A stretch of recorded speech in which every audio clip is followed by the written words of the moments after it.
Malaysia sering membanggakan statusnya sebagai negara yang lebih maju dibandingkan negara-negara tetangganya di Asia Tenggara. Dengan infrastruktur yang modern, ekonomi yang relatif stabil, dan standar hidup yang lebih tinggi, banyak warga Malaysia merasa bahwa mereka berada di atas negara-negara seperti Indonesia dan Bangladesh. Kebanggaan ini seringkali tercermin dalam sikap dan persepsi mereka terhadap tenaga kerja asing yang dianggap berasal dari negara-negara kurang berkembang. Ini negara-negara miskin. Kita negara kaya. Anak muda kita tak merempat seperti Indonesia. Kami datang kemari meminta maaf kepada negara Republik Indonesia dan kepada kami driver Gojek Indonesia. Kami kalau memang masalah ongkos yang dibilang dia orang kaya untuk silaturahmi ke negara Indonesia aja tidak bisa, kami telah mengumpulkan koin. Dan apabila koin ini masih kurang, kami siap menggelarkan aksi ngecrek seluruh Indonesia untuk Samsul Bahri Ismail. Dijelek-jelekin saya juga diam. Dicela, direndah-rendahkan saya juga diam. Saya mengajak kepada kita semuanya untuk berani dan melawan. Karena sekarang tidak hanya di media sosial, tetapi dari pintu ke pintu sudah mulai merusak dan ingin memecah belah negara ini.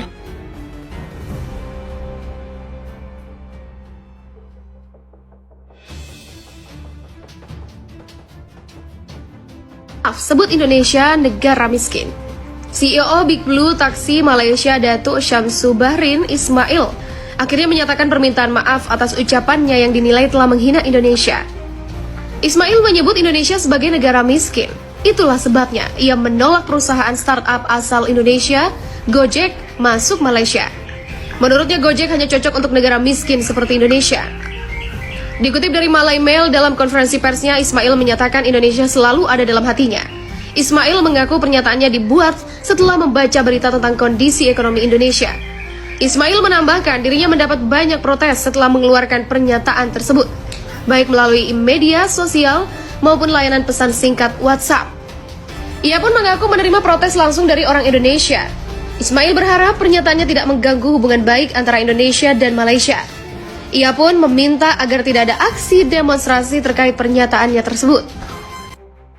Di Malaysia, pekerjaan di sektor-sektor seperti konstruksi, perkebunan, dan manufaktur seringkali dipandang sebelah mata oleh warga lokal. Mereka cenderung enggan bekerja di bidang ini karena merasa pekerjaan tersebut tidak sesuai dengan standar hidup mereka. Banyak yang lebih memilih bekerja di sektor yang lebih nyaman, seperti perkantoran, bisnis, atau industri berbasis teknologi, yang dianggap lebih prestisius. Nama saya Ashifah dan saya berumur 25 tahun dan hari ini saya ingin mewakili orang-orang muda yang di Malaysia yang sedang sengsara dengan gaji minima. Rakan-rakan, rasa cukup ke 1,500 untuk bayar sewa, bayar bil utility, bayar makan minum dan nak kasih ibu bapa sedikit. 1,500 adalah gaji yang tidak bermaruah. Sekarang ni masalahnya yang buat polisi ni tak pernah rasa bila dah nak seminggu dapat gaji tu duit dah habis. Tak pernah rasa. Jadi sekarang ni kita kena demand daripada mereka. Demand daripada MP-MP kita yang di parlimen, dan 1,500 ini gaji yang tidak bermaruah. Kita cuma minta, orang-orang muda ni cuma minta kalau dah hujung bulan tu masih ada duit untuk makan minum, masih ada duit untuk bayar sewa. Itu saja yang kami minta. Korang tengok rakyat Indonesia, Bangladesh, Pakistan dan sebahagian daripada negara Arab lainnya, mereka sanggup keluar mencari rezeki di pelbagai negara. Pergilah ke Eropah, Amerika, Asia Tenggara dan seluruh pelosok dunia. Anda mesti akan melihat mereka ini kan? Mereka ni tak kisah pun apa jenis pekerjaan, sebab walau kerja sebagai seorang buruh, ianya tetap sebuah pekerjaan. Dan ramai dalam kalangan mereka pun sudah berjaya membina sebuah kehidupan yang baik di luar negara.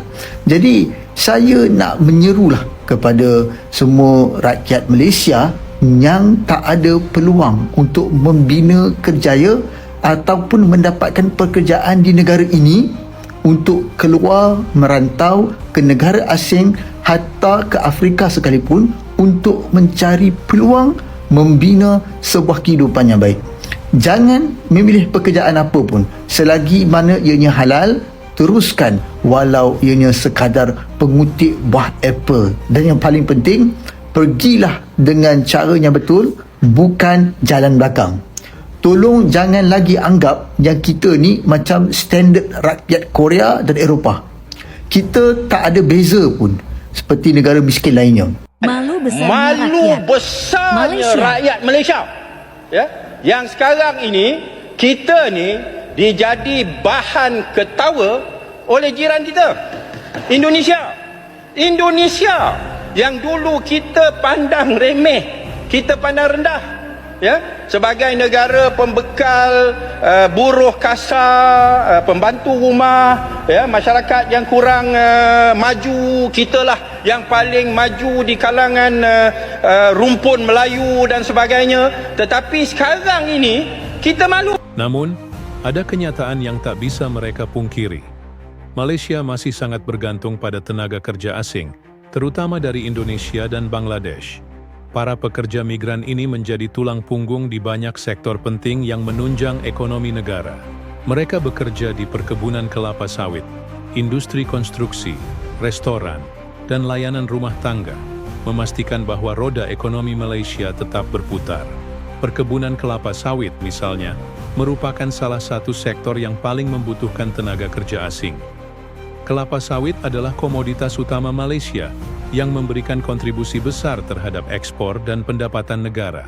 Namun pekerjaan di perkebunan seringkali dianggap berat dan tidak menarik bagi warga lokal, sehingga perusahaan harus merekrut pekerja dari luar negeri. Industri konstruksi juga menghadapi permasalahan serupa. Proyek-proyek pembangunan yang semakin pesat, baik itu gedung pencakar langit, jalan raya, maupun fasilitas umum lainnya, tidak mungkin berjalan tanpa tenaga kerja asing. Sayangnya, meskipun keberadaan mereka sangat penting, para pekerja migran ini seringkali menghadapi diskriminasi dan perlakuan yang kurang adil. Ironisnya, meskipun Malaysia masih membutuhkan tenaga migran dalam jumlah besar, sebagian warganya tetap memandang rendah pekerja asing ini. Mereka dianggap sebagai buruh kasar yang hanya datang untuk mencari nafkah, tanpa menyadari bahwa tanpa keberadaan mereka, banyak industri di Malaysia bisa lumpuh. Perlakuan yang kurang manusiawi terhadap pekerja migran juga menjadi isu yang sering disorot dalam berbagai laporan hak asasi manusia. Kontradiksi ini semakin mencolok ketika banyak warga Malaysia sendiri memilih untuk bekerja di negara lain, seperti Singapura, Australia, dan negara-negara Timur Tengah. Mereka merantau demi mencari penghasilan yang lebih besar daripada yang bisa mereka dapatkan di tanah air mereka sendiri. Ini menunjukkan bahwa tidak semua pekerjaan di Malaysia mampu memenuhi ekspektasi ekonomi para pekerjanya, sehingga mereka harus mencari peluang di luar negeri. Di sisi lain, Indonesia kini telah mengalami kemajuan pesat. Dalam beberapa tahun terakhir, pertumbuhan ekonomi yang stabil, pembangunan infrastruktur yang masif, serta peningkatan investasi telah mengubah wajah Indonesia menjadi lebih kompetitif di kancah global. Kota-kota besar seperti Jakarta, Surabaya, dan Bandung kini dipenuhi dengan gedung-gedung pencakar langit, pusat bisnis yang ramai, serta industri yang terus berkembang. Sektor manufaktur dan teknologi juga tumbuh pesat, menciptakan lebih banyak lapangan kerja bagi masyarakat Indonesia sendiri. Banyak perusahaan rintisan atau startup yang berkembang, menarik investasi dari dalam dan luar negeri. Hal ini membuka peluang baru bagi para profesional muda untuk membangun karier mereka di dalam negeri tanpa harus bekerja sebagai tenaga migran di luar negeri. Dulu, banyak warga Indonesia yang harus merantau ke Malaysia demi mencari kehidupan yang lebih baik.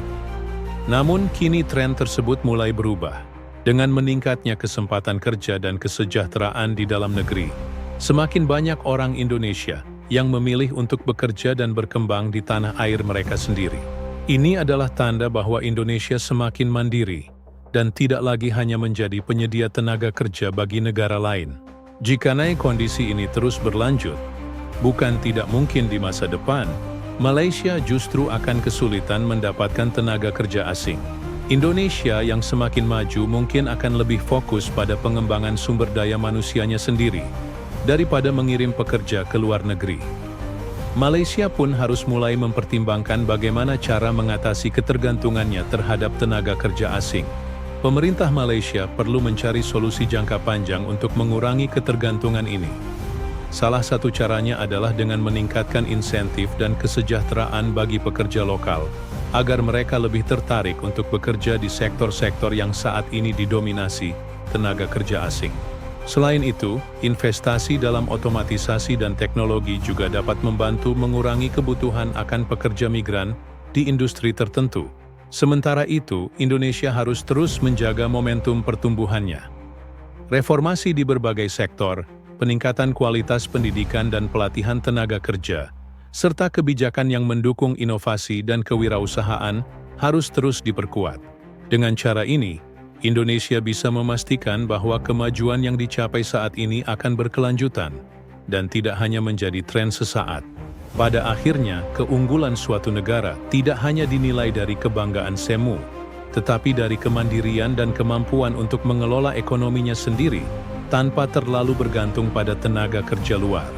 Jika Malaysia masih terus menggantungkan diri pada pekerja migran, sementara Indonesia terus meningkatkan kapasitas dan kesejahteraan warganya, mungkin dalam beberapa dekade ke depan, peta kekuatan di Asia Tenggara akan berubah secara drastis. Persaingan ekonomi antara kedua negara ini bisa menjadi lebih ketat, dengan Indonesia berpotensi mengambil alih posisi sebagai kekuatan ekonomi utama di kawasan. Malaysia harus siap menghadapi perubahan ini dengan strategi yang lebih adaptif dan berorientasi pada pembangunan sumber daya manusia lokal. Sementara itu, Indonesia harus tetap fokus pada pertumbuhan berkelanjutan, agar tidak kembali tertinggal di masa depan.